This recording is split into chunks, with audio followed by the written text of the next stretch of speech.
5 years before my boss had security escort me out of the building, I walked through those same glass doors carrying nothing more than a second-hand laptop and a cardboard box filled with office supplies. My name is Ethan Brooks. I'm 36 years old. At the time, I genuinely believed I'd found the company where I'd spend the rest of my career. The company was called Northbridge Logistics, a fast-growing supply chain business headquartered in Charlotte, North Carolina. When I accepted the position as an operations analyst, Northbridge employed just over 200 people. By the time everything fell apart, that number had grown to nearly 900. I helped build much of that growth. Unfortunately, so did my mistakes. I wasn't the loudest person in the office. I wasn't the best salesman. I didn't have an MBA from an Ivy League university. What I did have was an obsession with solving problems. If a warehouse was losing money, I'd stay late until I figured out why. If delivery times increased, I'd trace every shipment until I found the bottleneck. If customers complained, I wanted to know exactly what went wrong and how to stop it from happening again. Most people worked until 5 o'clock. I often stayed until 8, not because anyone forced me to, because I genuinely cared. My father used to tell me something when I was growing up. The easiest employee to replace is the one who only does what's written in their job description. He spent 40 years repairing industrial machinery before retiring.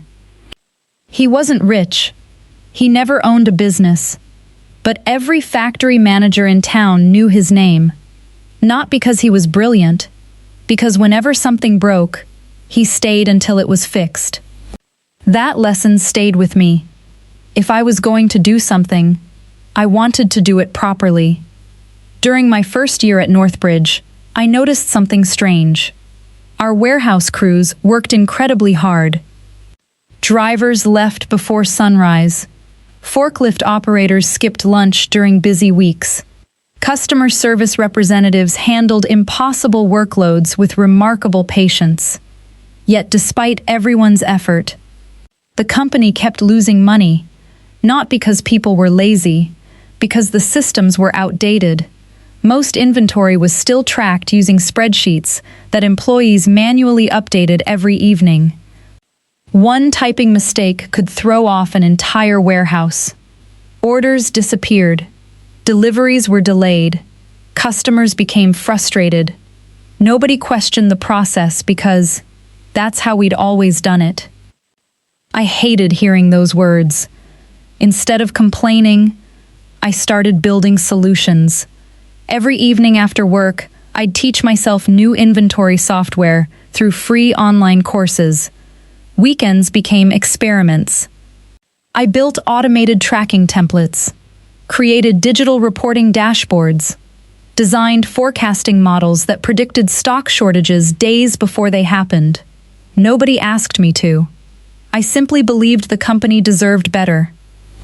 3 months later, I requested a meeting with my department manager. His name was David Collins. Unlike many executives, David actually listened. He looked over my proposal for nearly 20 minutes without saying a word. Finally, he leaned back in his chair. "You built all this yourself?" "Yes." "At home?" "Mostly." He smiled. "Let's test it." We introduced my system in just one warehouse. Within 6 weeks, shipping errors dropped by 32%. Customer complaints fell dramatically. Inventory accuracy reached its highest level in company history. Most importantly, the warehouse stopped wasting thousands of pounds every week replacing missing stock. David called me into his office. "You've just saved this company more money than some executives earn in a year." I laughed. "I was just trying to make everyone's job easier." He shook his head. "That's exactly why people trust you." Over the next 4 years, promotions came steadily. Operations analyst, senior analyst, operations supervisor. Finally, Senior Operations Manager. By then, I supervised nearly 150 employees across 3 regional distribution centers. I knew many of them by name. Not because I had an exceptional memory, but because I believed people worked harder when they felt respected. Whenever I visited a warehouse, I didn't spend my time sitting inside conference rooms. I'd walk the loading docks, help unload late deliveries, ask drivers about recurring problems, eat lunch beside warehouse crews instead of executives. Some managers thought it looked unprofessional. I thought it showed gratitude. One winter, a severe snowstorm shut down half our delivery network. Road closures stretched across 3 states. Customers panicked. Executives feared losing several major contracts. Instead of waiting for instructions, our operations team converted 2 unused warehouses into temporary regional hubs overnight. Drivers volunteered for additional routes. Warehouse supervisors slept on folding cots to keep freight moving. For 72 straight hours, hardly anyone went home. When the storm finally passed, Northbridge had fulfilled 96% of customer orders. Every competitor missed deadlines. We didn't. The CEO at the time, Richard Monroe, personally thanked our entire operations division. At the annual shareholders meeting, he announced that our emergency planning had preserved contracts worth more than £12 million. For the first time in my career, I truly believed loyalty mattered. Richard Monroe wasn't a perfect CEO, but he understood one important principle. Businesses don't succeed because of buildings, or software, or quarterly reports. They succeed because ordinary people choose to care. Whenever a project succeeded, he praised the team. Whenever something failed, he accepted responsibility before asking for solutions. People respected him, not because they feared him, because they trusted him. Then everything changed. 6 months later, Richard unexpectedly announced his retirement. After 32 years with Northbridge, he walked away. The farewell celebration filled the entire headquarters. Employees hugged him. Warehouse workers drove hundreds of miles just to shake his hand one last time. Before leaving the stage, Richard gave a short speech. Most people applauded politely. One sentence stayed with me. Never let titles convince you that leadership and authority are the same thing. At the time, I thought it was simply retirement advice.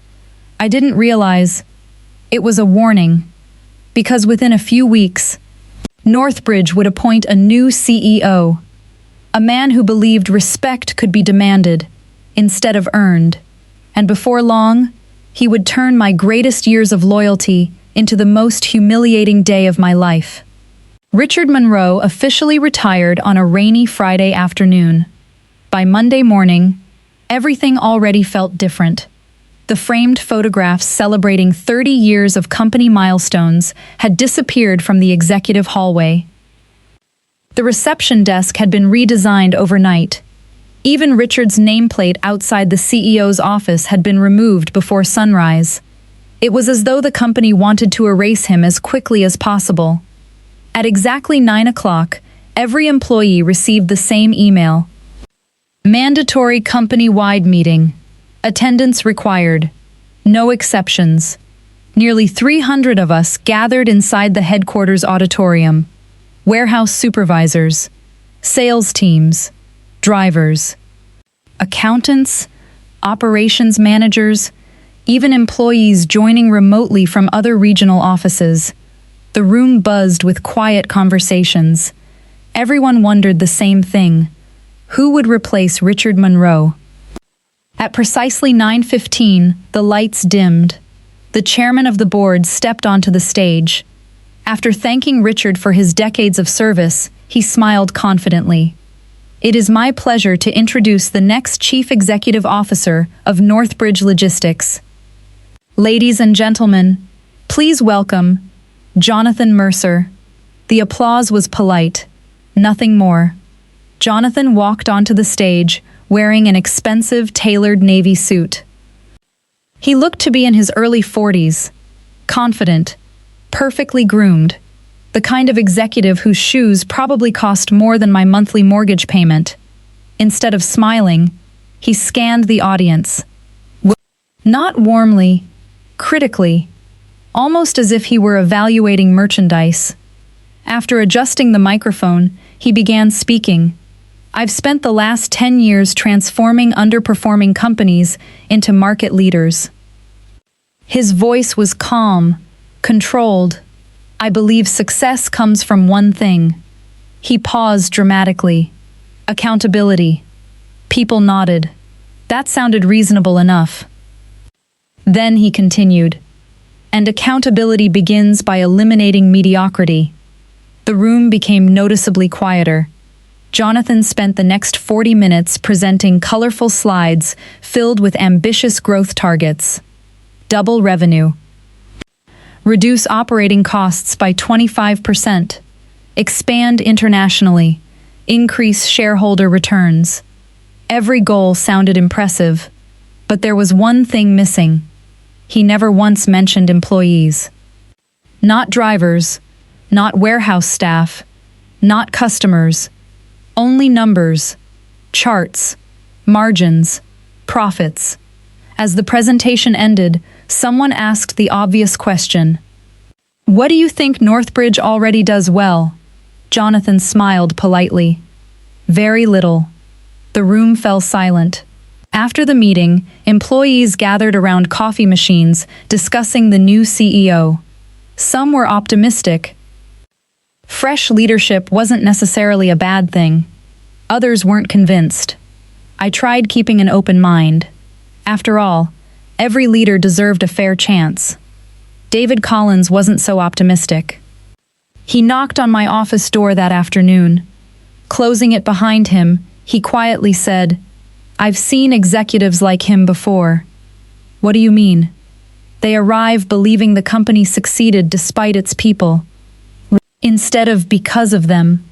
The first few weeks passed without major changes. Jonathan spent most of his time touring facilities, but unlike Richard, he never spoke to warehouse workers. Instead, he arrived surrounded by assistants carrying tablets and notebooks. Managers followed several steps behind.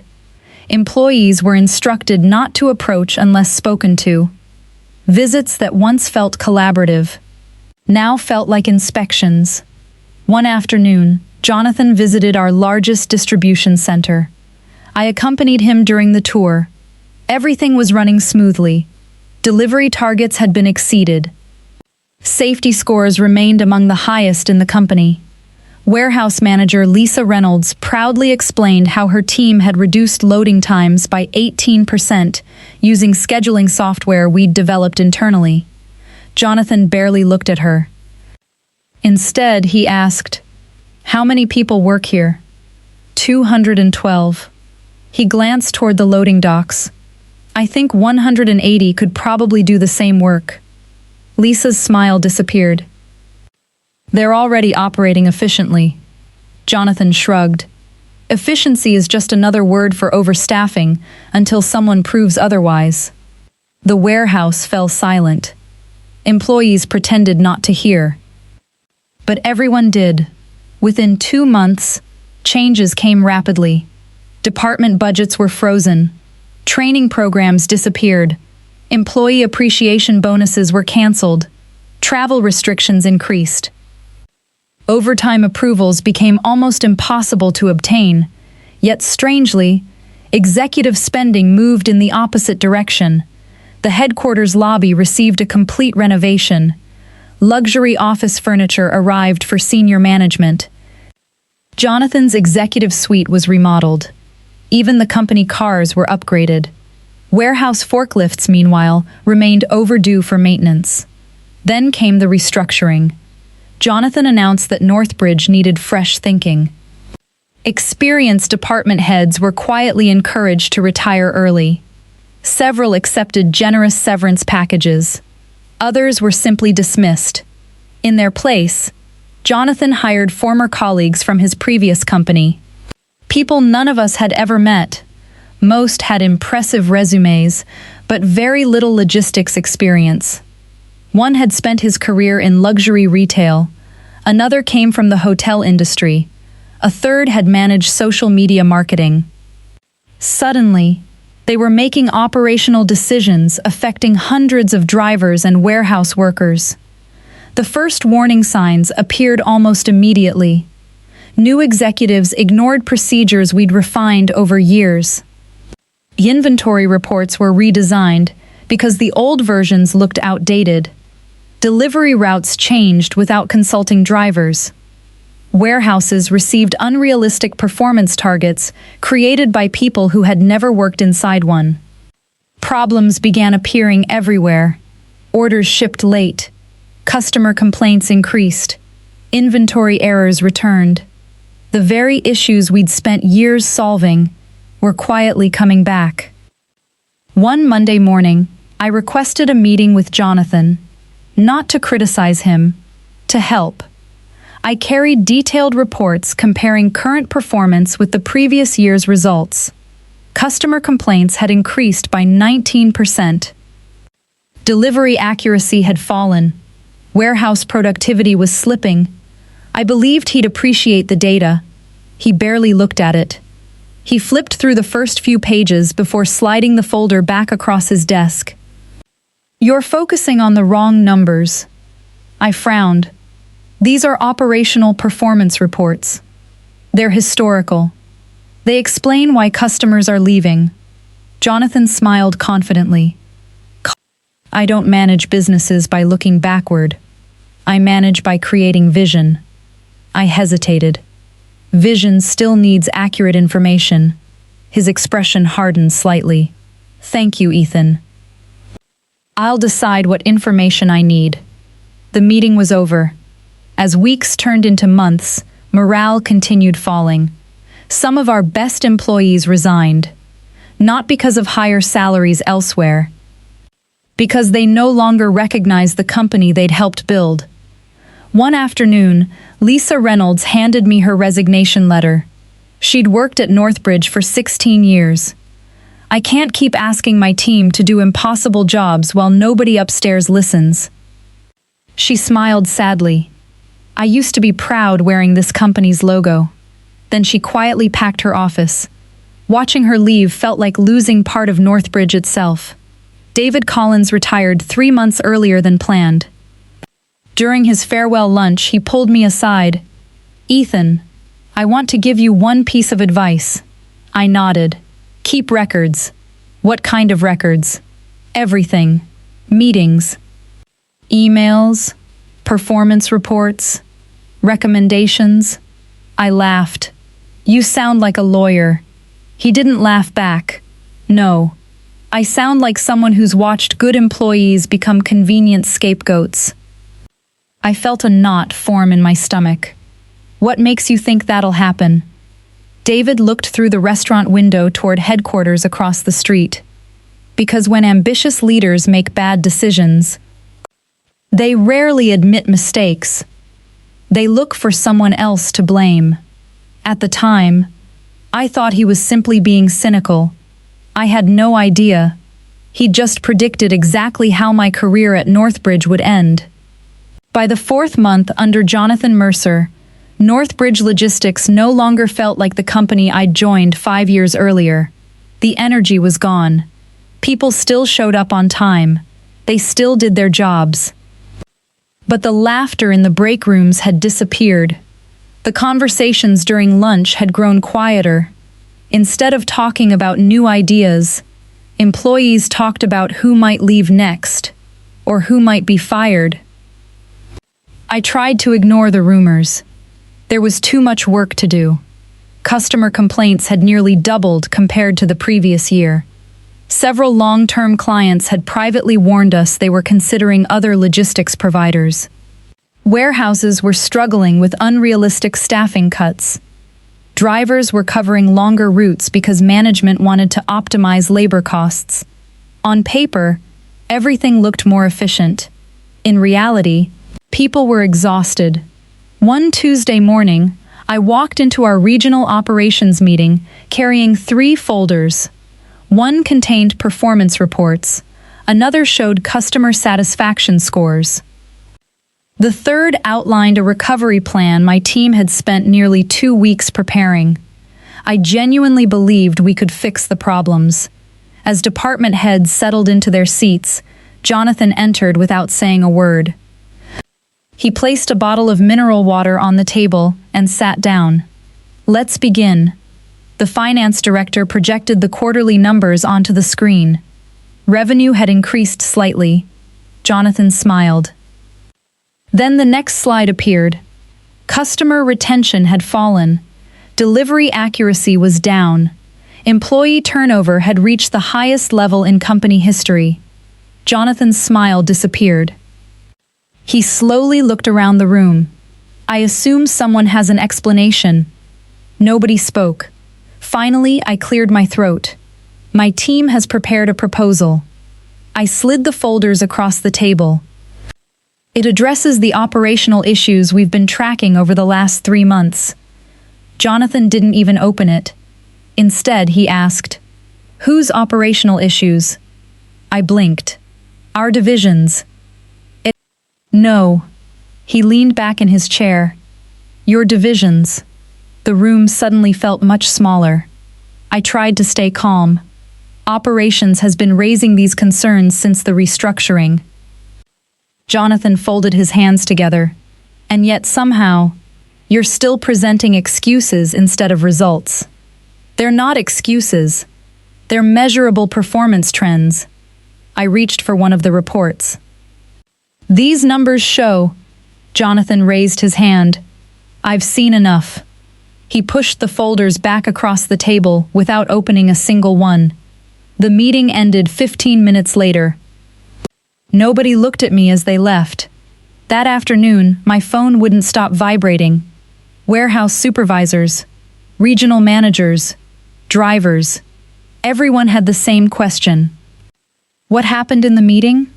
I simply replied, "We're working through some challenges." I refused to criticize Jonathan behind his back, no matter how frustrated I felt. Professionalism still mattered.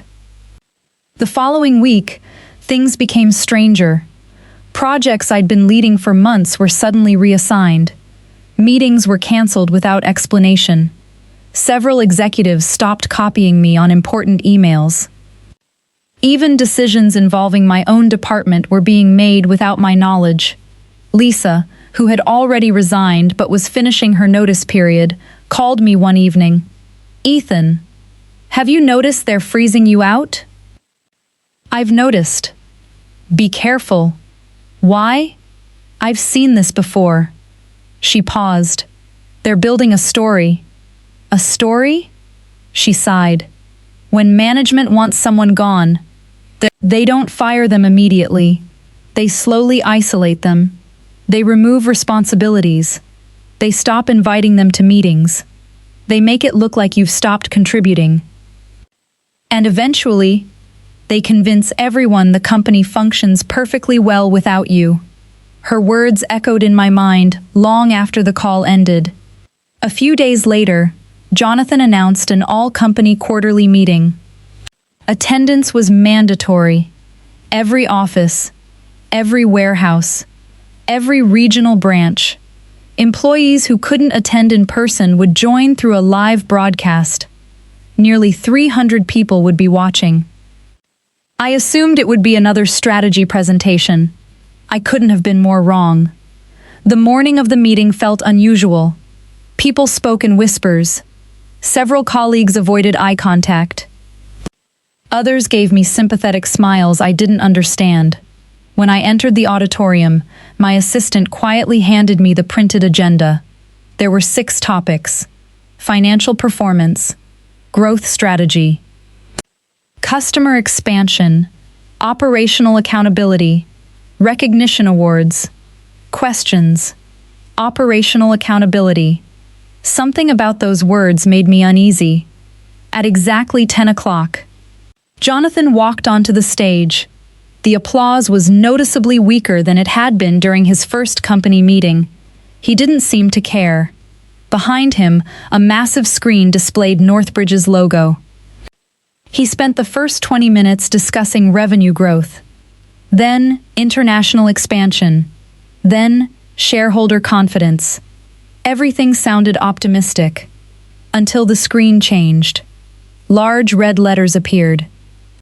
Operational failures. A chart filled the display.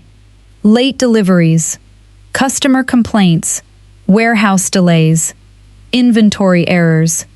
The entire auditorium became silent. Jonathan stood beside the screen with a presentation remote in his hand. These figures are unacceptable. He clicked to the next slide. A photograph of one of our regional distribution centers appeared. My distribution center. Then another click. My name appeared underneath it.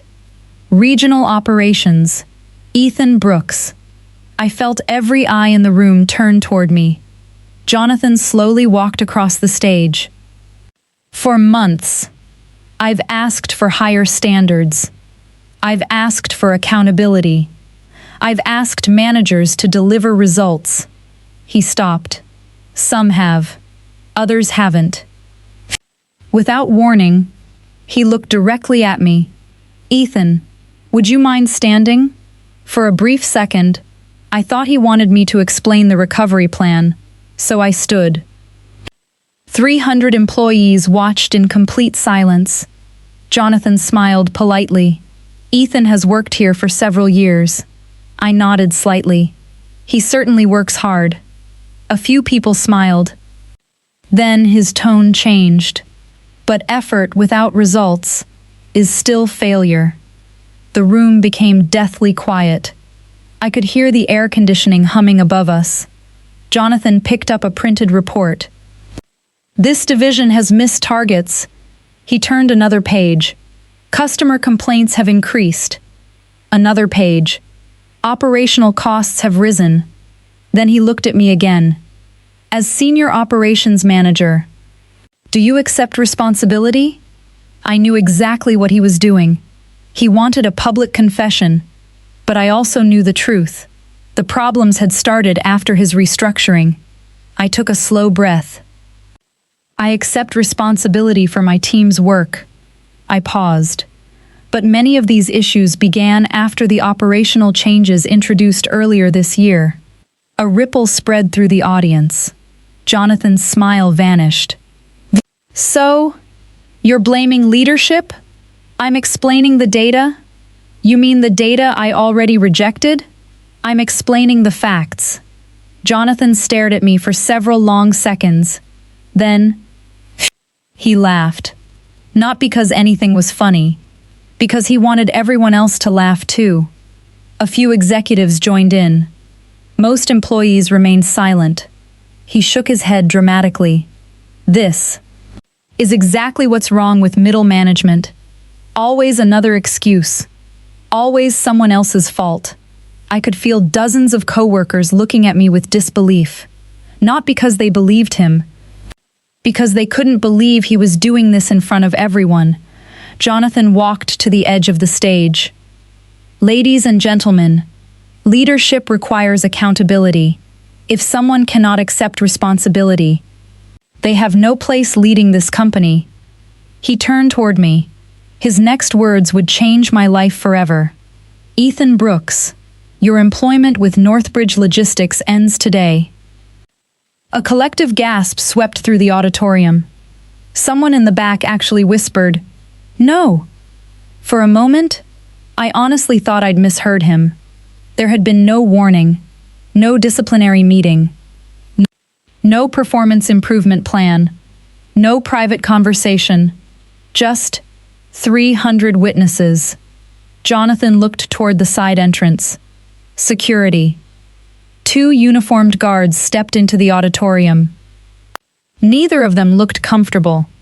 One of them, Mark, had worked at Northbridge for almost 8 years. I knew him well. He wouldn't even look me in the eyes.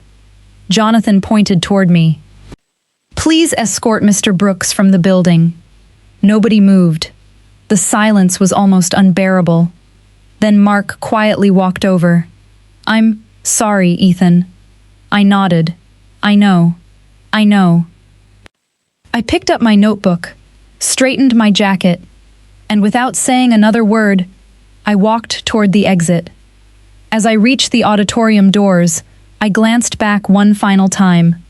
300 employees were still seated. No one was clapping. No one was cheering. Many looked angry. Others looked stunned.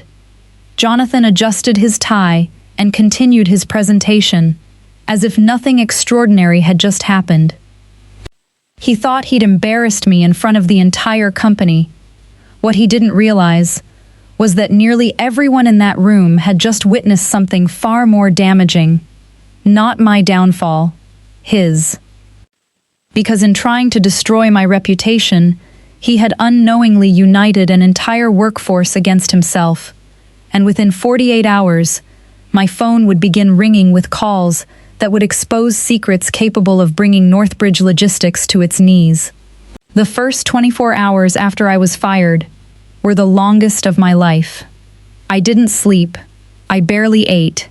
I just sat in the kitchen staring at my laptop, replaying the meeting over and over again. Every word. Every look. Every second of humiliation. For 5 years I'd arrived early, stayed late, missed birthdays, canceled holidays, worked through weekends, and in less than 5 minutes, my entire career had been erased. Or at least, that's what I thought. Around 8 o'clock the next morning, my phone buzzed. The caller ID read, "Unknown number." I almost ignored it. Instead, I answered, "Hello? Ethan?" It was Lisa Reynolds. "You okay?" I forced a laugh. "I've been better." There was a brief silence. Then she said something that immediately caught my attention. "You weren't fired because of your performance." "I know." "No." Her voice became quieter. "I mean, someone wanted you gone. What are you talking about?" "I can't explain everything over the phone." "Then explain what you can." Lisa hesitated. "After you left yesterday, Jonathan held another meeting. A meeting with who? Department directors. What happened? He told everyone your poor leadership had cost the company millions." I closed my eyes. "He blamed everything on me." "Yes. But here's the strange part. He showed reports." "What kind of reports?" "Reports none of us had ever seen before." That made no sense. I knew every operational report inside Northbridge. I'd helped design most of them. What was different? The numbers. What numbers? They didn't match.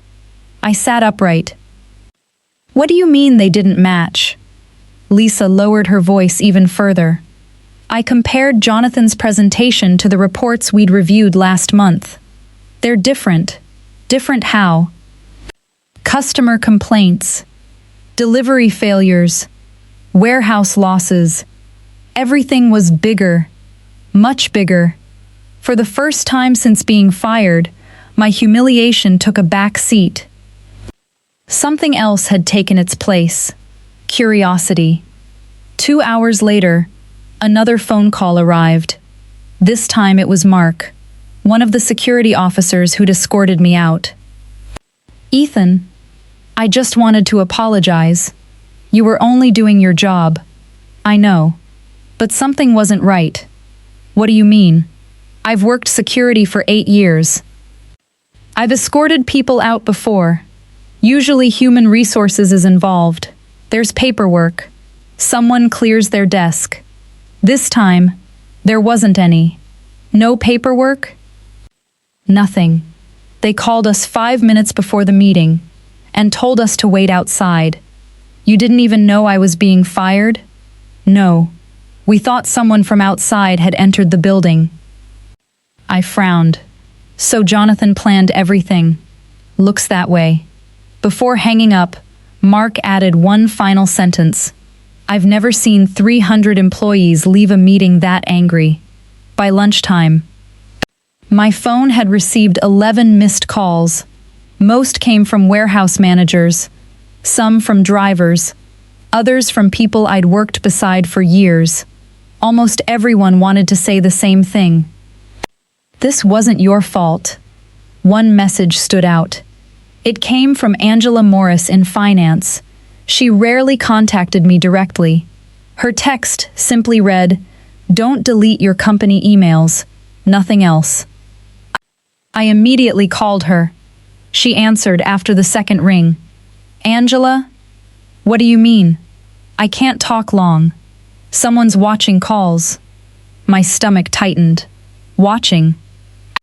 "They're checking internal communications." "Jonathan? I didn't say that." She took a deep breath. "But listen carefully. Before they locked your account, did you save anything?" "What kind of things?" "Reports, emails, meeting notes." Luckily, I had. Over the years, I'd kept copies of every proposal I'd written at home. Performance dashboards, operational presentations, customer improvement plans, not confidential financial records, just the work I'd personally created. "I have most of it." "Good. Don't lose it." Then she hung up. That afternoon, I opened my laptop. For the next 6 hours, I compared every report I'd saved over the previous year. Delivery accuracy, fuel costs, warehouse productivity, customer retention, everything.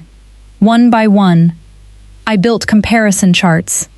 At first, nothing unusual appeared. Then, I noticed something impossible.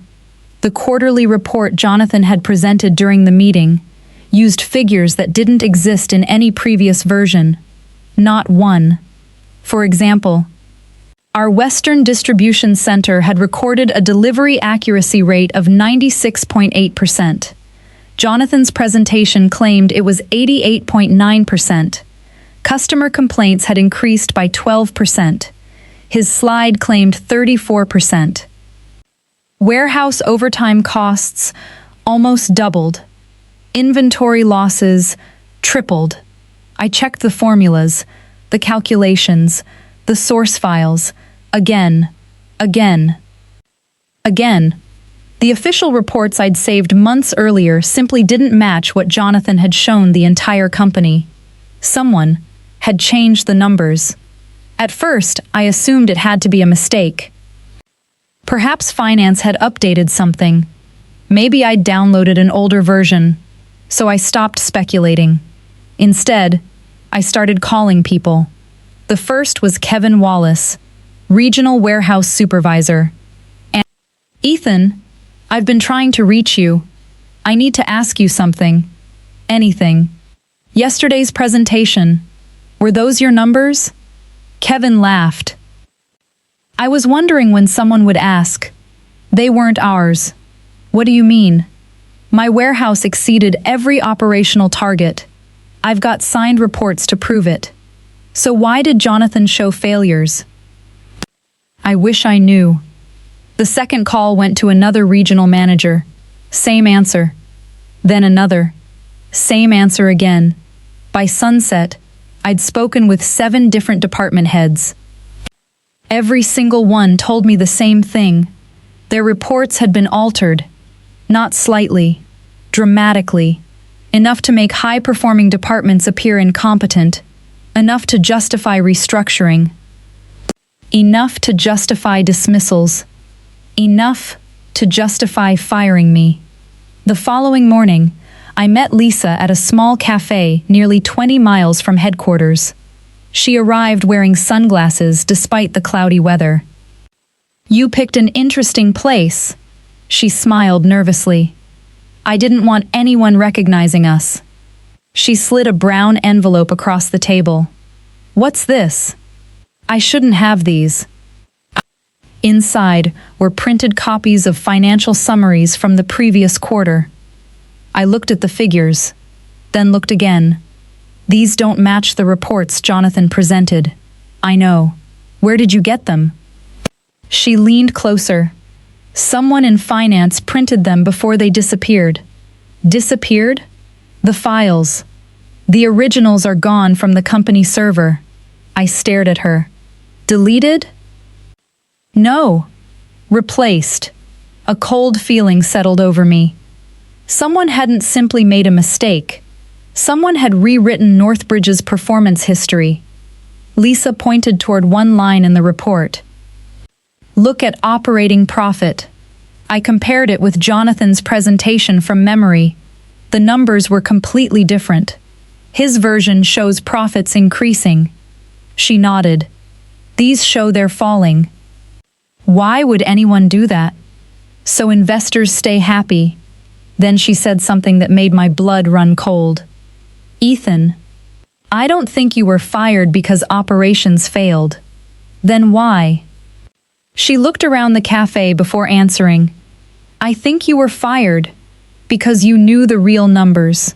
For several seconds, neither of us spoke. Everything suddenly began fitting together. The canceled meetings, being excluded from decisions, projects taken away, the public humiliation. Jonathan didn't need someone to blame. He needed someone who couldn't contradict the story he was telling. And I was the one person in Northbridge who had years of reports proving otherwise. As I drove home that evening, my humiliation had been replaced by determination. I no longer cared about getting my job back. I cared about one thing: the truth. Because if someone was willing to destroy my career using fabricated performance reports, I couldn't help wondering, what else were they hiding? And within 3 days, someone from inside Northbridge would secretly answer that question by handing me documents that would expose a fraud far bigger than a wrongful dismissal. For the next week, I barely left my house. Not because I was hiding, because I was thinking. For the first time in over a decade, I didn't have a place to be on Monday morning. No emails, no meetings, no warehouses to visit, no drivers calling about delayed shipments. The silence felt unnatural. My wife, Emma, noticed it immediately. One evening she placed a mug of coffee beside me and sat across the kitchen table. You've been staring at that laptop for 3 hours. I smiled weakly. I'm trying to make sense of everything. She reached across the table and squeezed my hand. You don't have to prove anything to Jonathan Mercer. I know. You've spent 5 years proving yourself. It's time to prove yourself to someone who deserves it. Emma had always been the practical one. Where I analyzed every problem, she looked for the next opportunity. The company fired you. She shrugged. That doesn't mean the industry did. Those words stayed with me. The following morning, I updated my resume for the first time in 5 years. As I listed my accomplishments, I realized something. Most of my biggest achievements had never been announced publicly. The inventory system, the emergency storm recovery plan, the warehouse optimization program, millions in savings. Hundreds of successful projects, yet very few people outside Northbridge knew I'd led them. Jonathan had always insisted that achievements belonged to the executive team. Back then, I hadn't cared who received the credit. Now, I wished I'd cared a little more. 3 days later, my phone rang. The caller ID surprised me. Sophia Bennett, Chief Executive Officer of Summit Freight Solutions, Northbridge's fastest-growing competitor. We'd met twice at logistics conferences.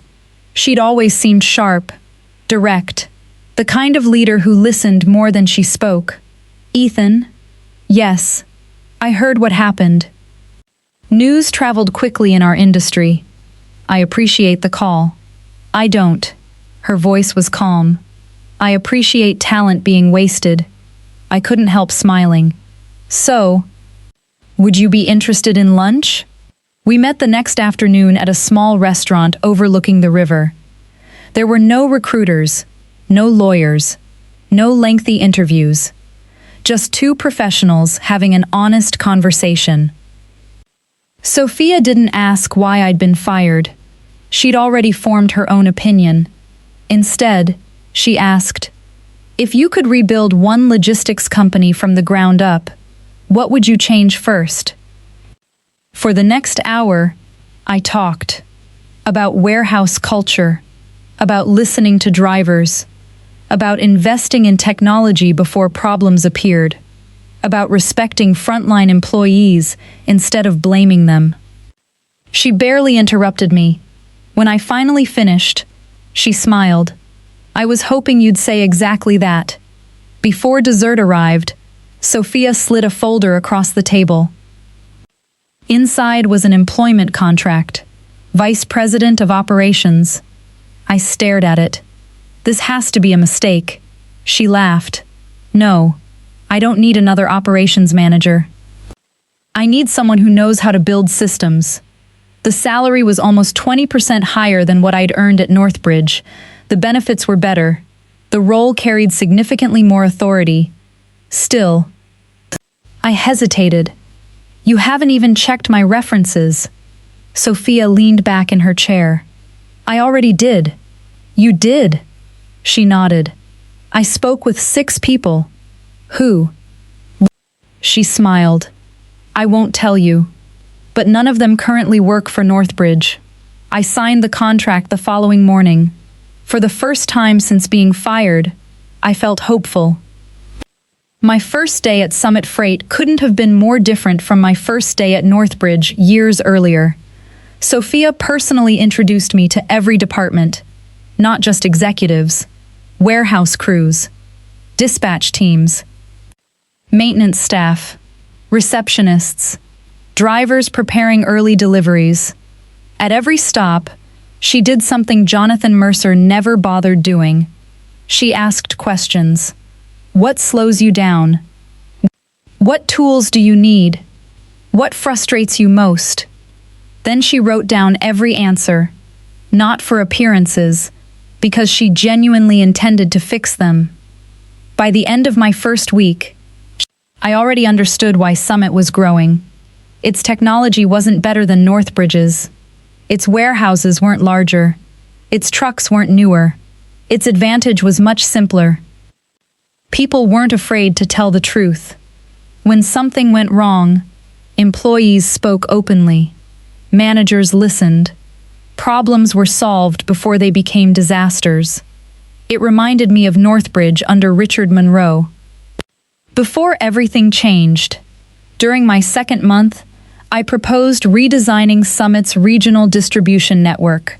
Instead of operating each warehouse independently, we connected them through a shared forecasting system.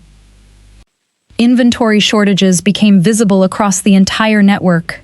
If Birmingham had excess stock, Manchester could see it instantly. If Bristol expected delays, Liverpool could prepare before customers even noticed. Within 8 weeks, delivery times improved by 15%. Fuel costs dropped. Customer complaints reached their lowest level in company history. Unlike Jonathan, Sophia never presented my work as her own. At the monthly leadership meeting, she stood before the executive team and said, "This improvement belongs to Ethan and the operations staff." Then she invited warehouse supervisors onto the stage to explain how they'd made it work. Watching forklift operators receive standing ovations from senior executives, I realized something. Recognition didn't cost money. It only required humility. 3 months after I joined Summit, the results became impossible to ignore. Several major retailers signed long-term contracts. One national supermarket chain switched its logistics operations to us. Industry magazines began writing about Summit's rapid growth. Our market share climbed steadily. Meanwhile, Northbridge's share began shrinking. At first, I assumed it was coincidence. Then the phone started ringing. The first call came from an old customer I'd worked with for years. "Ethan, I heard you're at Summit now." "That's right. We're thinking about moving our contract." I frowned. "Why?" There was a long pause. Things have changed at Northbridge. How? They don't return calls. Deliveries are late. Nobody takes responsibility anymore. He sighed. I don't recognize the company. The second call arrived 2 days later. Then another. Then another. Within a month, 5 of Northbridge's largest customers had contacted Summit. Not because I asked them to, because they were already looking for a better alternative. One client admitted something that shocked me. We stayed with Northbridge for years because we trusted you. After they fired you, we started questioning everything. One Friday afternoon, Sophia walked into my office carrying a printed report. She dropped it onto my desk. Congratulations. I looked down. Summit had just posted the strongest quarterly results in its history. Revenue up 28%. Customer retention above 98%. Employee satisfaction at a record high. Then I noticed another document underneath. A trade publication. The headline caught my attention immediately. Northbridge Logistics reports sharp decline in client retention. I slowly looked up. Sophia folded her arms. They're losing customers faster than anyone expected. I nodded quietly. They're doing it to themselves. A week later, my former assistant, Rachel, asked if we could meet after work. We chose a quiet cafe on the edge of town. She looked nervous from the moment she sat down. I can't stay long. Is everything all right? She glanced toward the window before answering. No. She slid a small USB drive across the table. What is this? I shouldn't have it. Rachel, what is it? She swallowed hard. Someone in finance asked me to give it to you. Who? I promised I wouldn't say. I picked up the drive. It's copies of reports. What kind of reports? The originals. The ones before they were changed. I stared at her. Changed by who? She slowly shook her head. I don't know. But whoever did it. They weren't just hiding poor performance. She looked directly into my eyes. They were hiding money. I slipped the USB drive into my jacket pocket. For the second time in a month. Someone inside Northbridge had secretly risked their career to get information into my hands. As I drove home, I couldn't stop thinking about Rachel's final words. They weren't just hiding poor performance. They were hiding money. If she was right, then Jonathan Mercer hadn't destroyed my career simply to protect his ego. He'd done it because I was standing too close to something much bigger. And when I opened the files on that USB drive later that night, I would discover financial transactions that should never have existed. Transactions worth millions of pounds. Transactions that pointed not just to incompetence, but to deliberate fraud. I didn't open the USB drive immediately. Instead, I locked the front door, closed every curtain in the house, and switched off my mobile phone. Maybe I was being paranoid, or maybe, after everything that had happened over the previous month, I was finally learning to be careful. Emma walked into my home office carrying 2 cups of coffee. You've been looking at that thing for 10 minutes. I smiled nervously. I think this little memory stick might explain why I lost my job. She placed a hand on my shoulder. Then let's find out. I inserted the USB drive into my laptop. The screen displayed only one folder, Archive. Inside were dozens of spreadsheets, financial statements, purchase orders, vendor invoices, bank reconciliations.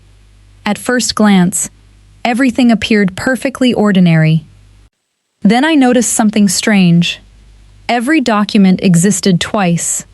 One folder was labeled Board Reports, the other Internal Originals. I opened them side by side. Within seconds, my stomach tightened. The board reports painted a picture of a thriving company. Profits increasing, expenses under control, healthy cash reserves, Strong operating margins.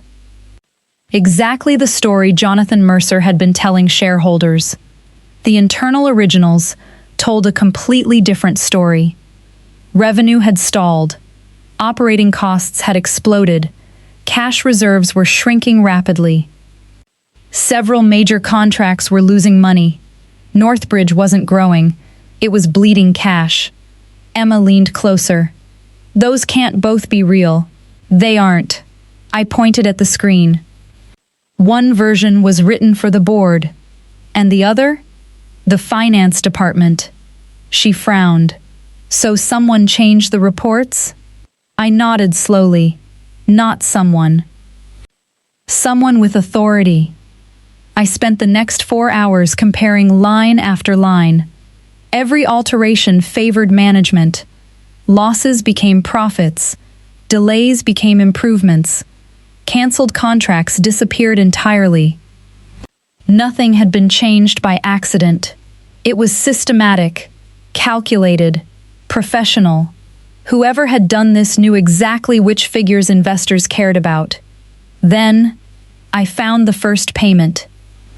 It appeared in the original ledger. Consulting services, £1.8 million. Supplier, JM Strategic Advisors Limited. I searched every board report. Nothing. The payment simply didn't exist. I checked the company register online. JM Strategic Advisors had been incorporated less than a year earlier. The registered office was nothing more than a virtual mailbox. No website, no employees listed. No published accounts, just a shell company. I searched again. Another payment, £940,000. Different description, same company. Then another. And another. Over 8 months, Northbridge had transferred almost £6 million to a business that appeared to exist only on paper. Emma looked at me. Could it be legitimate consulting? I shook my head. If someone spends £6 million on consultants, there should be contracts, reports, recommendations. There isn't a single document. The following morning, I called Angela from finance. She agreed to meet before work in a quiet park several miles from headquarters. She looked exhausted, as though she hadn't slept in days. Ethan, you've seen the files? I have. She nodded. Then you understand why I couldn't keep quiet. I got straight to the point. Who owns JM Strategic Advisors? Angela looked around before answering. We don't know. What do you mean? The invoices arrived already approved. Approved by who? She hesitated. The CEO's office. My heart sank. Jonathan personally approved them? I never saw his signature. But nobody questioned them. Why not? She gave a humorless laugh. People who asked questions didn't stay very long. Angela reached into her handbag. I brought one more thing. She handed me a printed email. The sender's name had been removed. The recipient hadn't. Jonathan Mercer. The subject line read, Quarterly Adjustments. I skimmed the message. One sentence immediately caught my eye. The revised figures are now consistent with market expectations. Revised figures. Not corrected. Revised. Further down, another sentence. Please ensure operations receives only the published versions. I read it twice. Then a third time. Operations. My department. They had deliberately hidden the real financial data from me. Because if I'd seen the originals, I'd have known the company was in serious trouble. I don't understand. I looked back at Angela. Why hide the truth from operations? She answered quietly. Because your recovery plans would have exposed the losses. The pieces finally started fitting together. Whenever customer complaints increased, I'd recommended hiring more drivers. When warehouses struggled, and I'd asked for investment. When systems failed, I'd proposed technology upgrades. Every solution required money. Money Northbridge no longer had. Instead of admitting that, management blamed operations. And when I kept producing evidence that contradicted their narrative, I became a problem. Later that afternoon, I shared everything with Sophia Bennett. She studied the reports in silence. When she finally looked up, she wasn't surprised. I've seen this before. You have? Twice. Companies don't usually collapse overnight. They spend months pretending everything is fine. She tapped the fake board reports, and people who protect the illusion become very dangerous. Sophia stood and walked toward the window overlooking Summit's distribution center. Ethan, how many people have seen these documents? As far as I know, 4. You, me, Angela, and whoever copied the files. She nodded. Good. Keep it that way. Before I left her office, she gave me one instruction. Don't confront Jonathan. I wasn't planning to. Don't contact the board either. I frowned. Why not? Because if this is fraud, you only get one chance to expose it.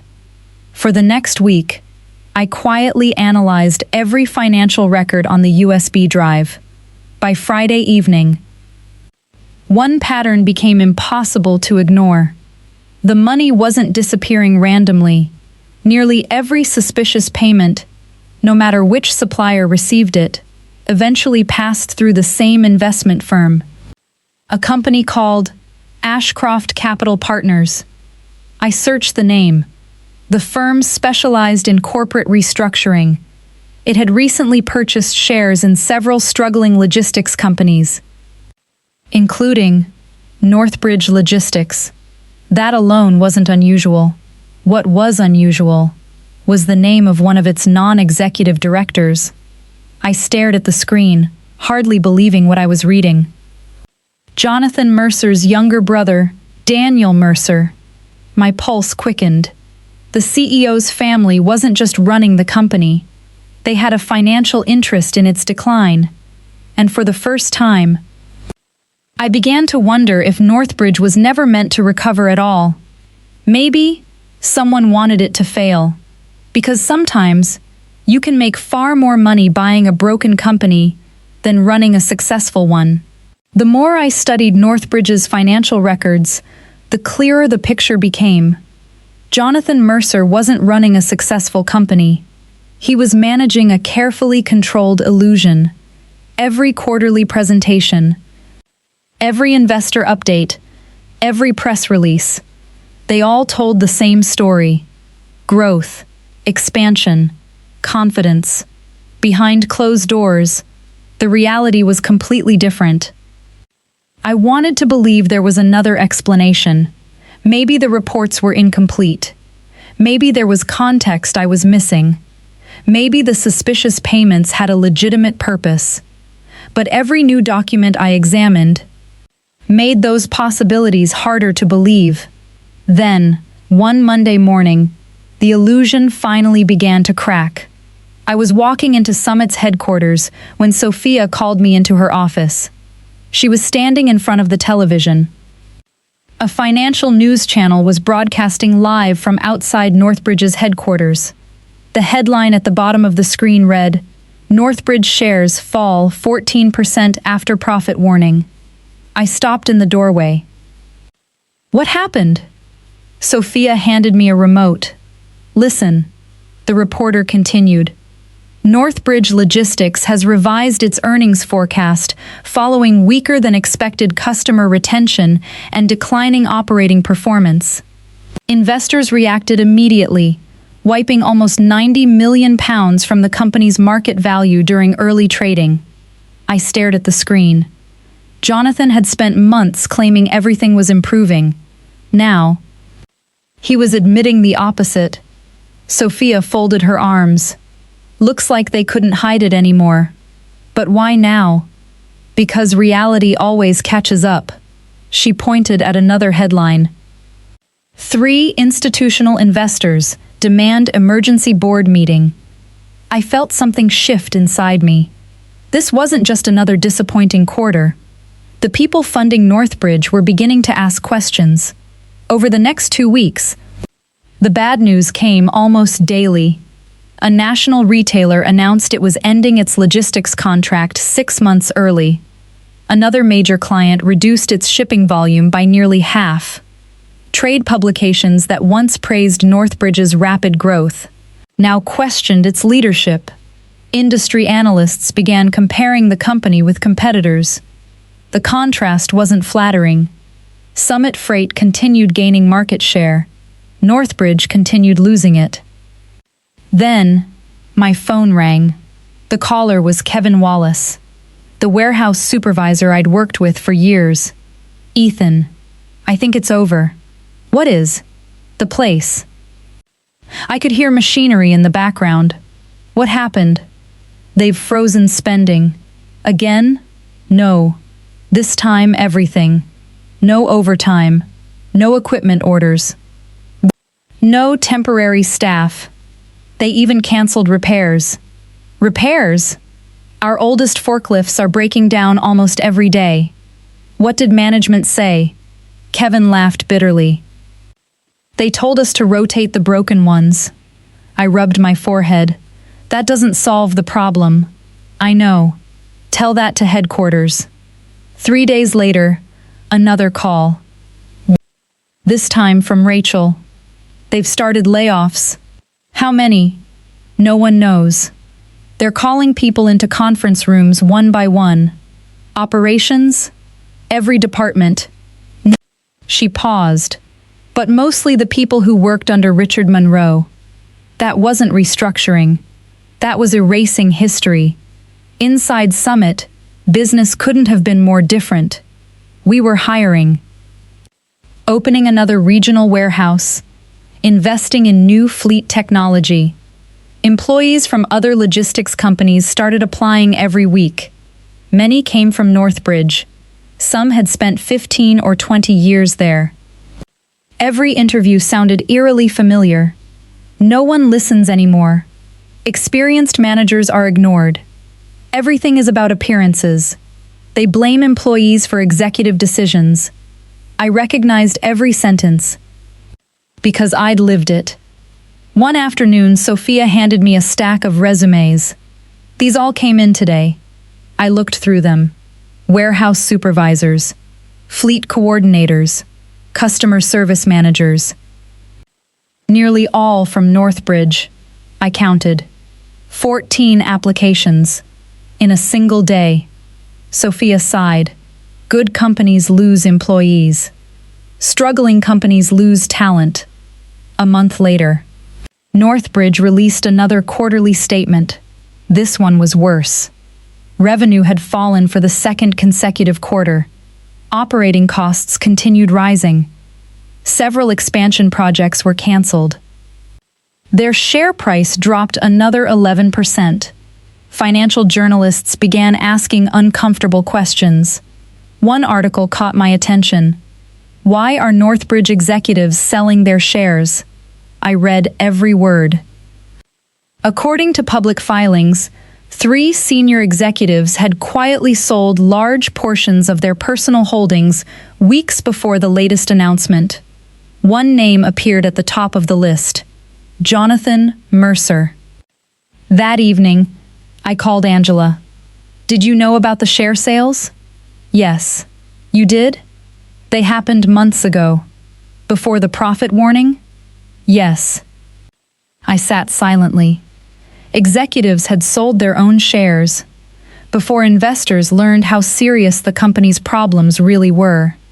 If that timing wasn't coincidence, it could become far more than a public relations disaster. The following week, Northbridge's board announced an emergency shareholders meeting. Officially, the purpose was to discuss future strategic direction. Unofficially, everyone in the industry knew what it meant. The board had lost confidence. The same afternoon, Sophia received an unexpected visitor. His name was Martin Ellison, managing partner of Ellison Capital, one of the largest investment firms specializing in distressed businesses. I recognized him immediately from industry conferences. After exchanging introductions, Martin looked directly at me. "So, you're Ethan Brooks." "I am. I've heard quite a lot about you. I'm not sure that's a good thing." He smiled. "Actually, it is." Martin placed a thick folder on the conference table. "My firm has been studying Northbridge for several months." Sophia glanced at me. "We suspected as much." Martin nodded. "They've accumulated significant debt, far more than the public realizes." I frowned. "How much?" He slid a balance sheet across the table. Even after years in operations, the figure shocked me. Nearly £240 million. They can't refinance? Martin slowly shook his head. "Not easily. Banks have become nervous. What happens if they fail?" He answered calmly. "Someone buys them." I looked from Martin to Sophia. Neither of them spoke. Then Martin smiled slightly. "What if the right people owned them instead?" I wasn't sure what he meant. Sophia was. She leaned forward. "Go on." Martin opened another folder. "My firm is assembling a consortium. We intend to purchase a controlling interest if Northbridge continues declining." He looked directly at me. "We'll need experienced people to rebuild it." I suddenly understood why he'd come. This wasn't just an investment meeting. It was the beginning of a takeover. As Martin prepared to leave, he paused at the door. "Oh, one more thing. The board has already received anonymous documents questioning Jonathan Mercer's financial reporting."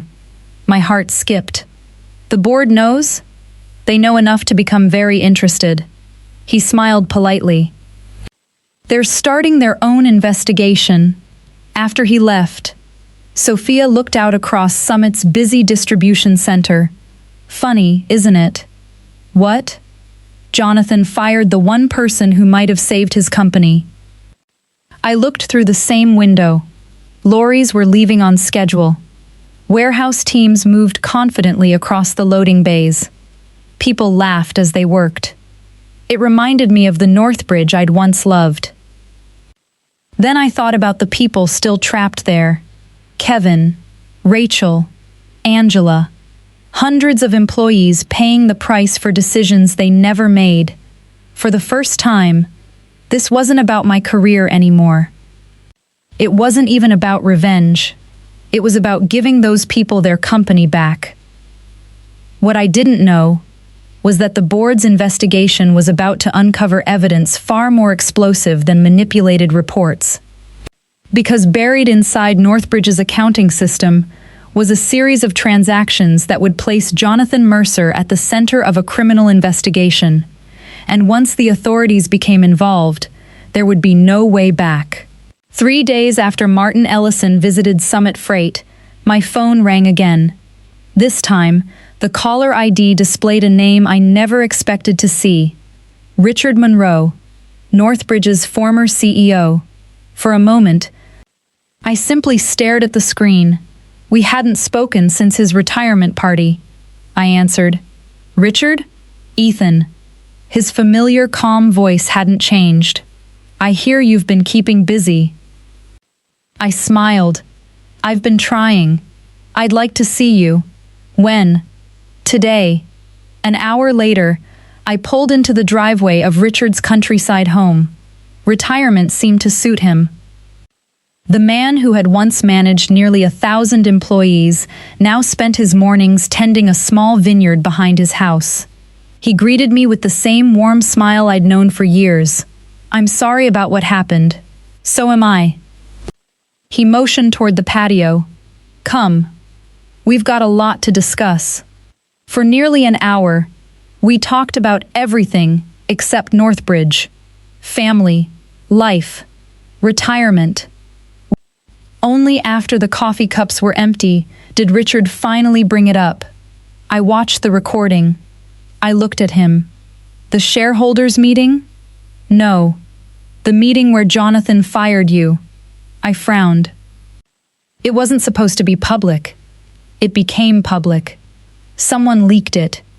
I felt my stomach tighten. What did you think? Richard sighed.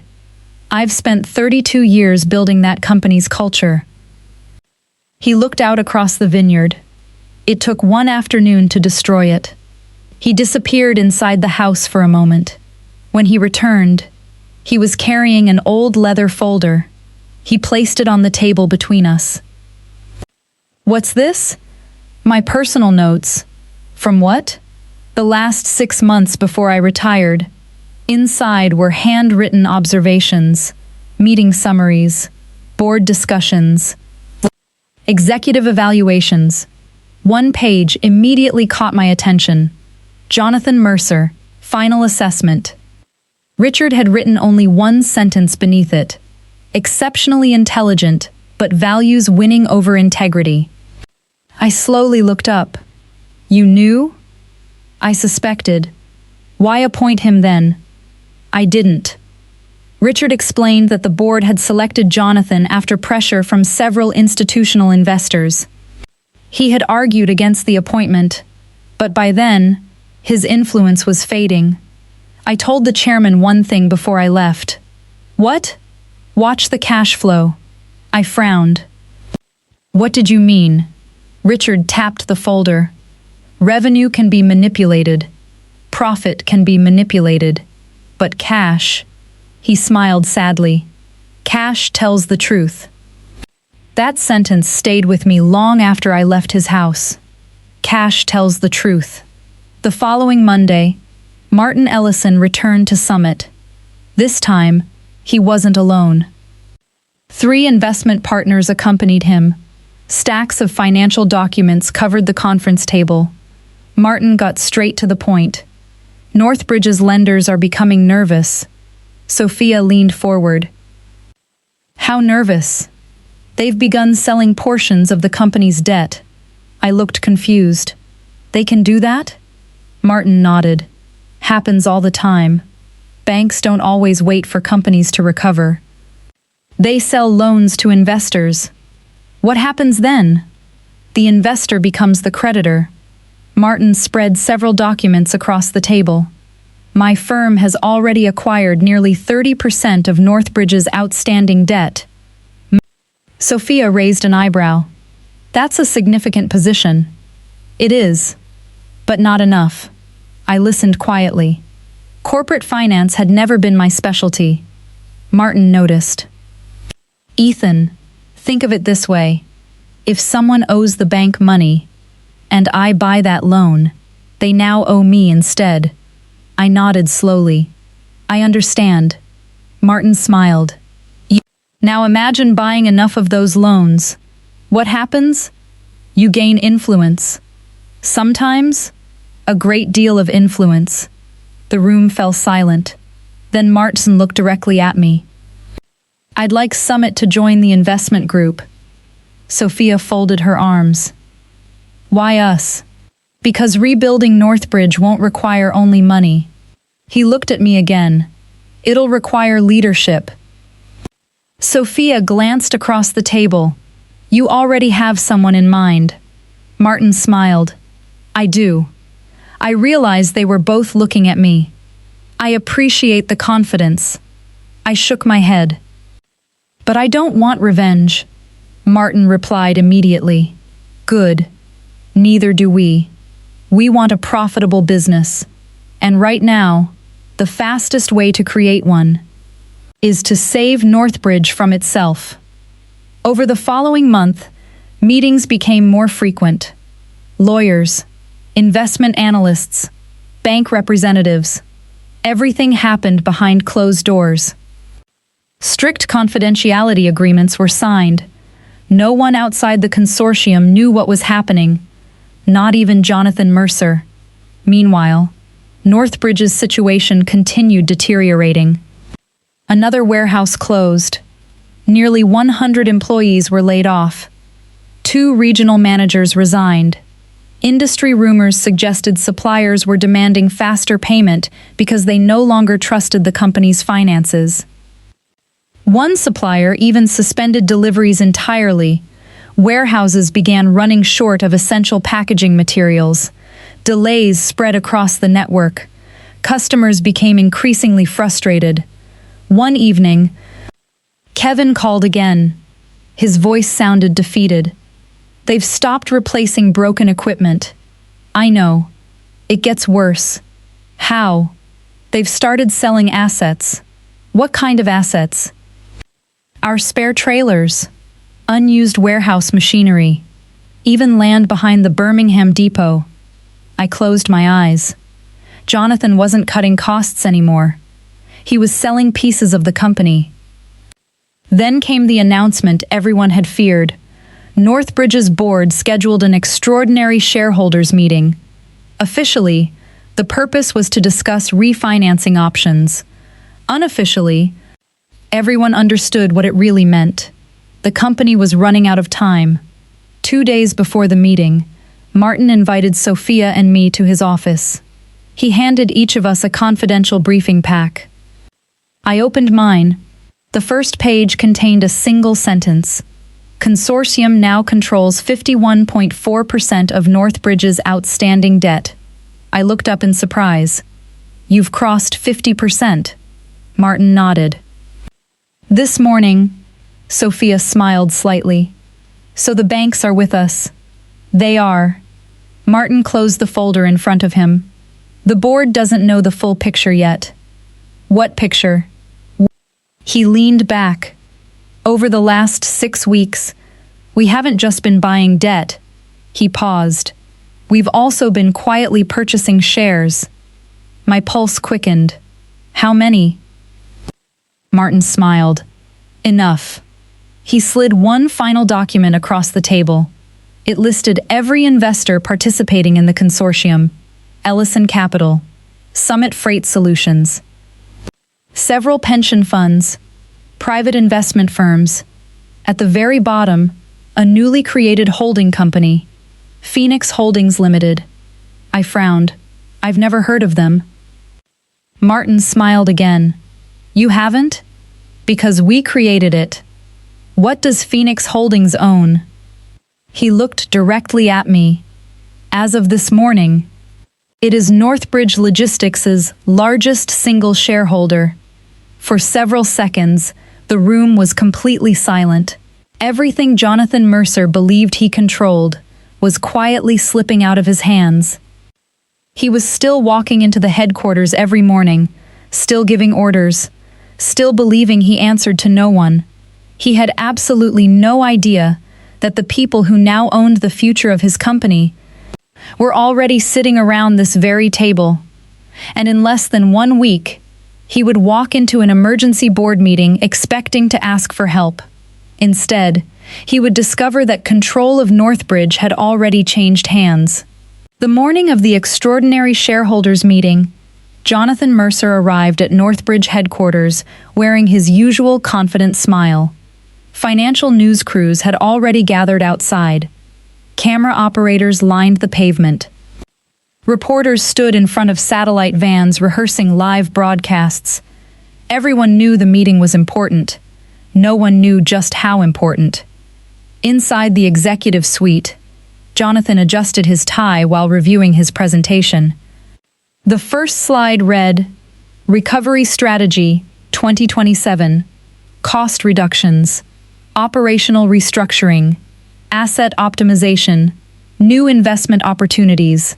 He believed all he needed was one more round of funding, one more chance, one more promise to the board. Then everything would stabilize. At least, that was the story he intended to tell. Downstairs, employees gathered in small groups around coffee machines. Nobody was pretending to work. Warehouse supervisors refreshed financial news websites. Customer service representatives whispered about rumors they'd heard from finance. One sentence kept repeating itself. "Someone's buying the company." No one knew who. Across town, I was fastening my tie in the conference room at Ellison Capital. Martin Ellison entered, carrying several leather folders.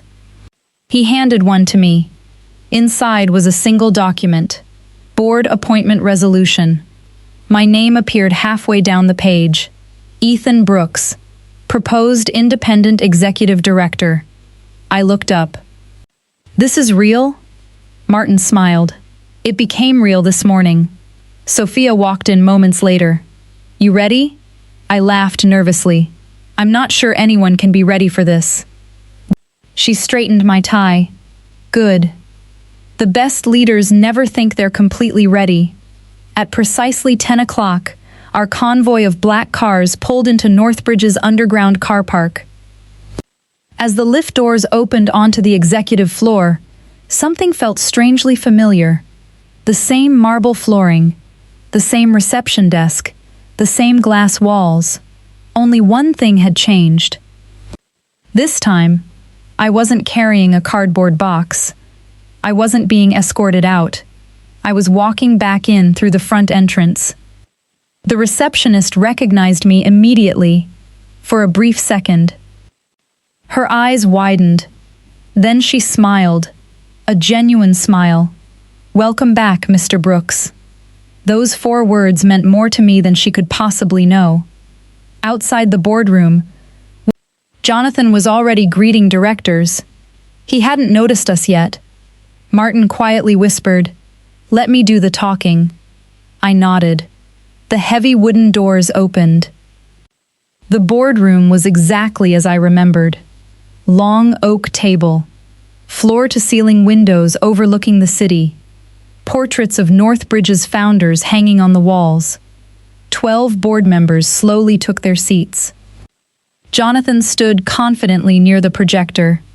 Ladies and gentlemen, I appreciate everyone attending at such short notice. Before he could continue, the chairman raised a hand. Actually, we have a revised agenda. Jonathan looked confused. I'm sorry? The chairman glanced toward Martin. Mr. Ellison, the floor is yours. Jonathan frowned. I'm not sure I understand. Martin calmly stood. Over the past 7 weeks, our investment consortium has acquired significant positions in Northbridge Logistics. Jonathan forced a polite smile. We're grateful for your confidence. Martin continued as though he hadn't spoken. Our consortium now controls. He opened a folder. 54% of the company's voting shares. The room fell completely silent. Jonathan blinked. I'm sorry. Did you say 54? I did. That's impossible. Martin slid several legal documents across the table. Transfer confirmations, share registry updates, voting authorities, all verified this morning. One by one, board members examined the paperwork. Every document was authentic. Jonathan's confident expression began fading. When did this happen? Martin answered calmly. Gradually. Over the last 6 weeks. You should have disclosed this. We did. No. Every acquisition complied with market regulations. The company secretary quietly nodded. He's correct. Jonathan looked around the room. For the first time, he realized he no longer controlled it. The people he'd expected to ask for rescue funding already owned the company. The chairman cleared his throat. There is one further matter. He looked toward the doorway. Please come in. The doors slowly opened. I walked into the room. No one spoke. Several directors immediately recognized me. Others simply stared. Jonathan looked as though he'd seen a ghost. His face lost all color. You... I stopped at the opposite side of the table. Good morning, Jonathan. This isn't possible. Martin pulled out the chair beside him. It is. Ethan Brooks joins today's meeting as the consortium's appointed executive representative. I took my seat, directly opposite Jonathan. the same man who had publicly humiliated me in front of 300 employees. For several long seconds, Jonathan couldn't find any words. Finally, he laughed nervously. I suppose this is some kind of joke. Nobody laughed with him. The chairman spoke instead. It is not. Jonathan turned toward me. So, this is revenge? I looked him directly in the eyes. No. If this were revenge, I would have enjoyed watching your company fail. I paused. I'm here because hundreds of honest employees deserve better leadership than they've been given. The room remained silent. Even Jonathan couldn't argue with that. Martin stood once more. The consortium has commissioned an independent forensic audit. Jonathan interrupted immediately. That's unnecessary. It has already begun. His expression hardened. You had no authority. We do now. The chairman nodded. The auditors have been working for 10 days. Jonathan looked genuinely stunned. 10 days? Under the authority granted by the new majority shareholders. Martin opened another folder. The preliminary findings are now available. He looked toward the board. They identify significant discrepancies between published financial reports and internal accounting records. Jonathan immediately stood. I object. So noted. Martin continued reading. Unexplained consulting payments exceeding £8 million. Material differences in quarterly reporting.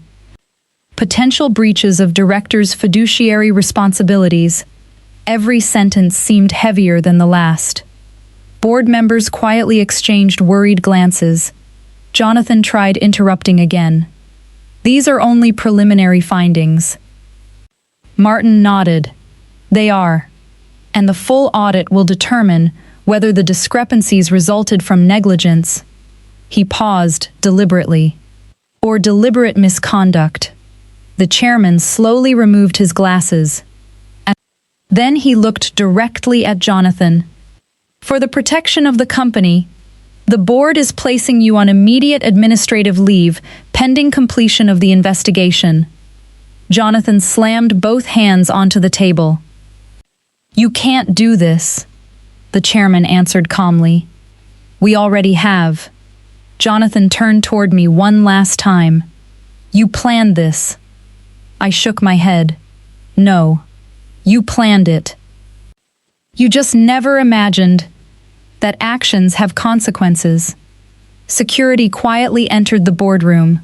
The same two officers who had escorted me from the building weeks earlier. Mark recognized me immediately. This time, he smiled. Jonathan stared at him. What are you waiting for? Mark spoke politely. Sir, I'm here to escort you from the premises. The irony wasn't lost on anyone. Not a single person in the room smiled. Because despite everything, watching someone lose everything they'd built wasn't a moment for celebration. It was a lesson. As Jonathan gathered his briefcase, he stopped beside me. This isn't over. I looked up at him calmly. No, it isn't. Because removing one executive doesn't fix a broken company. He frowned. What does? I looked around the boardroom. Honest leadership. Jonathan said nothing. He simply walked away. The doors closed behind him. For the second time in 6 weeks, he left Northbridge headquarters under escort. But unlike me, he wasn't leaving with his reputation intact. He was leaving behind a forensic investigation that was about to uncover evidence far worse than anyone in that boardroom had imagined. Because hidden inside Northbridge's overseas accounts, investigators had just discovered a series of transactions linked to offshore companies. And by the end of the week, those transactions would attract the attention of government investigators. This had started as the story of one employee being unfairly fired. It was about to become something much bigger. The moment Jonathan Mercer walked out of the boardroom, the atmosphere changed. No one celebrated. No one applauded. There was too much work left to do. The company was still bleeding money. Hundreds of employees feared for their jobs. Customers were leaving. Suppliers were demanding immediate payment. Removing one executive hadn't solved any of those problems. It had only removed the person standing in the way. The chairman broke the silence. "We have two priorities." He looked around the room. "First, protect the company. Second, find out exactly how much damage has been done." Every director nodded. Then he turned to me. "Ethan, I know this isn't how you imagined returning." I smiled faintly. "No, it isn't. But we're here now." Martin Ellison handed every board member a thick blue folder.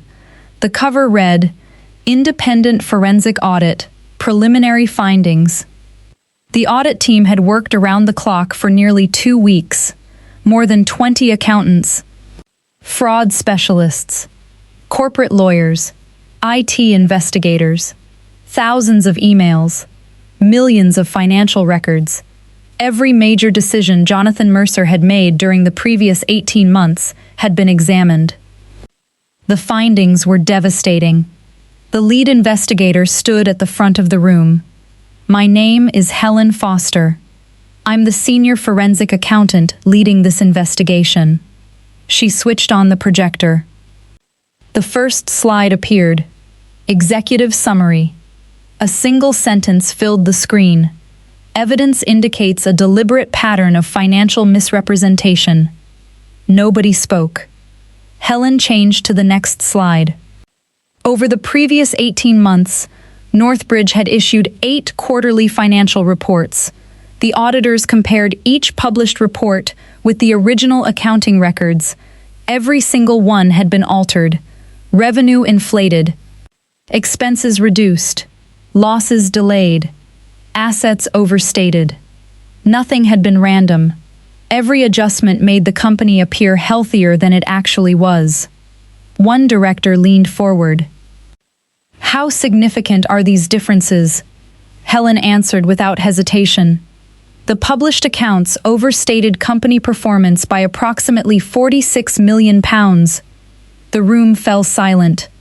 Even experienced board members looked stunned.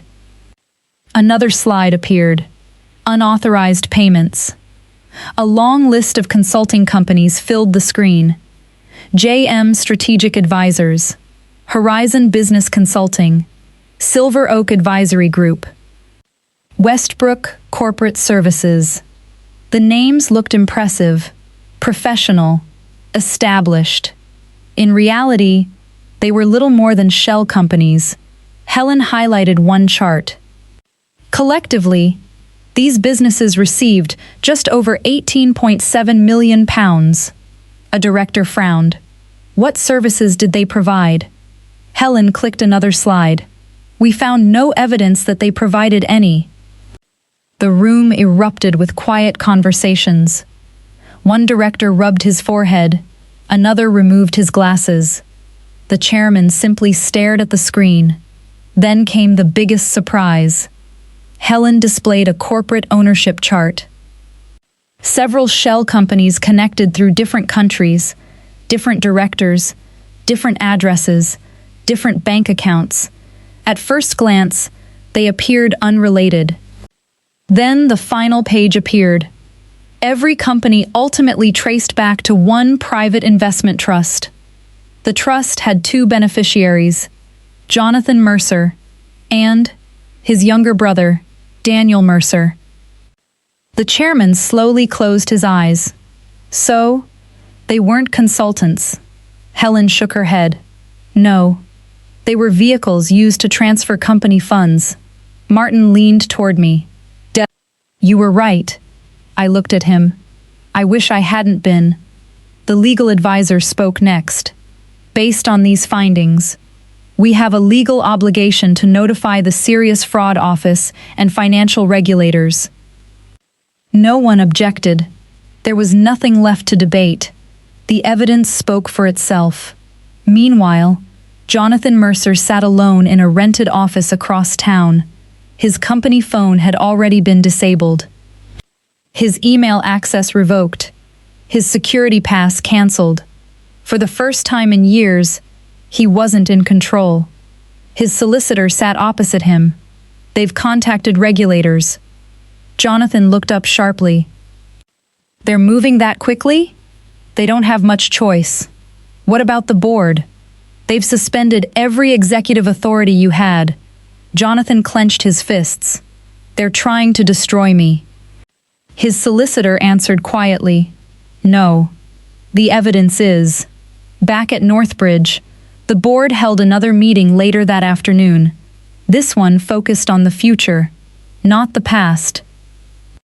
The chairman looked around the table.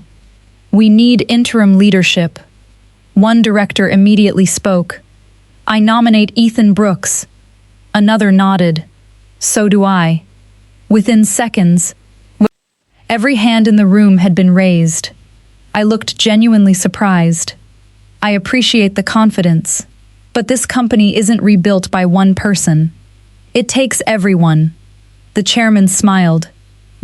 That's exactly why you're the right choice. I accepted one condition. The first thing I want isn't a new office. It isn't a bigger salary. It isn't a company car. The room waited. I want every employee to hear the truth. The following morning, every Northbridge employee received another mandatory meeting invitation.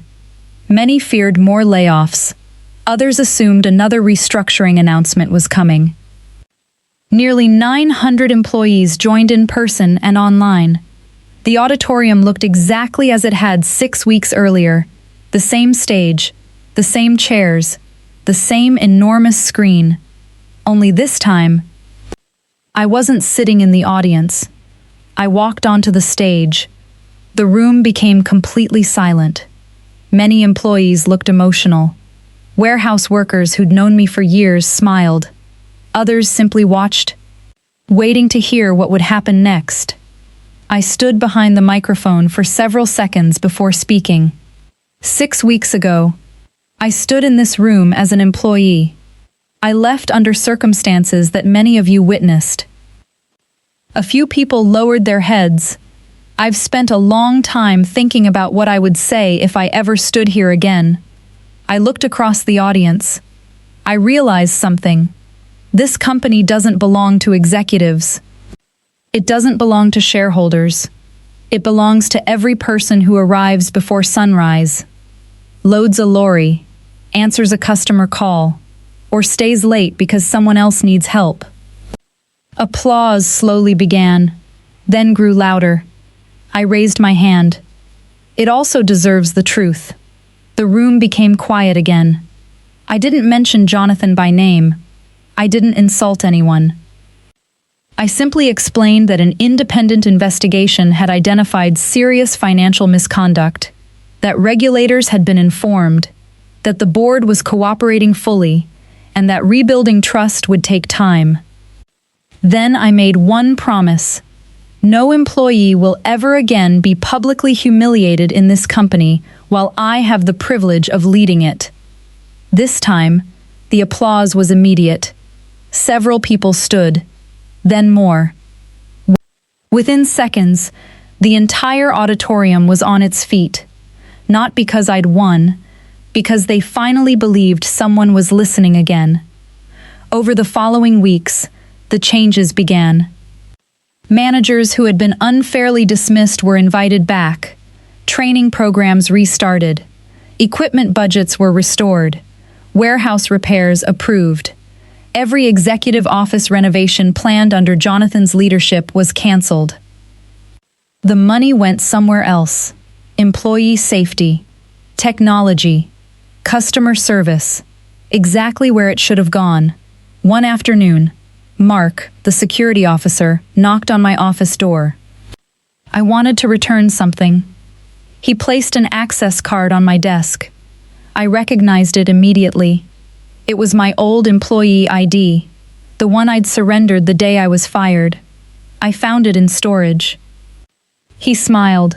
Thought you might want it back. I looked at the worn plastic card for a long moment, then slipped it into my desk drawer. Not as a reminder of how I'd been treated, but as a reminder of how I would never treat anyone else. 3 months later, Northbridge announced its first profitable quarter in nearly 2 years. Customer satisfaction reached its highest level since Richard Monroe's retirement. Former employees returned. New clients signed long-term contracts. Industry magazines no longer wrote about scandal. They wrote about recovery. One article ended with a sentence that made me smile. Northbridge Logistics wasn't saved by a financial rescue. It was saved by restoring integrity to leadership. Sometimes people ask me whether I ever hated Jonathan Mercer. The truth is, I didn't. Hatred keeps you looking backwards. Leadership requires looking forwards. Jonathan taught me one lesson I'll never forget. Power can force people to obey, but only respect inspires people to follow. And in the end, that made all the difference.